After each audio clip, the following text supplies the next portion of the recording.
Okay, so this is the sequence when we're going to talk about C++ control structures. So we're going to cover everything from low-level operators and operator precedence all the way up through loops and if-else conditionals and function flow control. All right, so this episode is another rather dry one. There are actually two dry episodes. I'm splitting this between basic operators that you're going to use all the time, and then the next episode is going to be for non-basic operators that you'll still use a lot, but maybe somewhat less frequently. Okay, so in this one, we're going to talk about various C++ operators like addition, inequalities, and assignment. Most of this is just like in Python, so I'm going to try to not bore you too much where things are the same. I'm just going to be sure to point out the differences where they come up.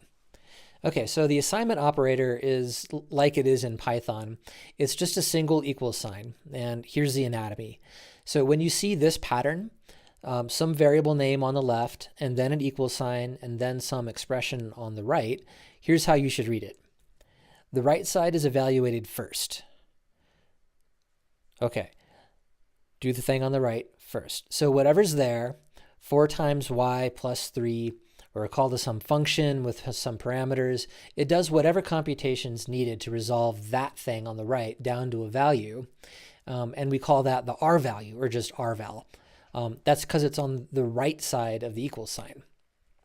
Then we take that resulting value and we stuff it into the thing on the left, which we call the LVal, since it's on the left side of the assignment operator. The LVal can either be a variable that was declared earlier, or it can be a new variable that we're declaring right now. And of course, there's multiply, divide, add, subtract, and they work just like you'd expect.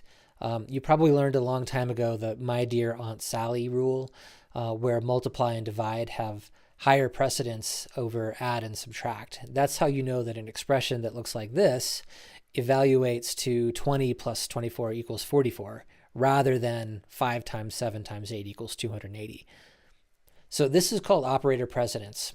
You can use parentheses if you want to make it a little bit more obvious, or change which operations bind together more tightly. So my personal recommendation here is that you should use parentheses if there's any chance at all that it's not totally obvious what's going on, because many, many bugs are going to live in code with non-obvious operator precedence. Okay, so let me make a careful point about how C++ will divide integers.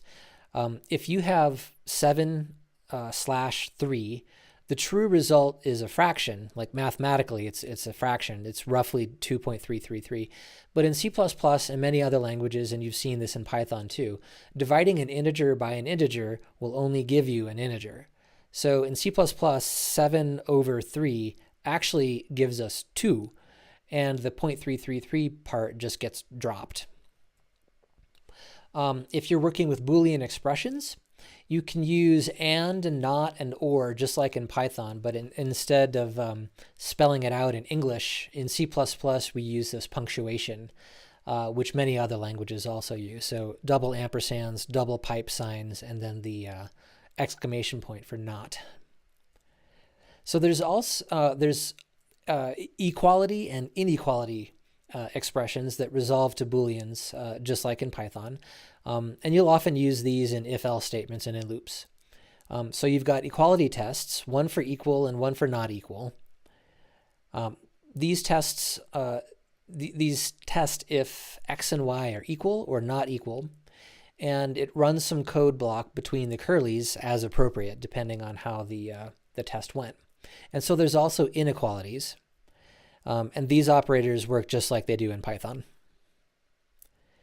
Okay, so in the next episode, we're going to go into more operators that are used still frequently, but just not as frequently as the ones that we just covered.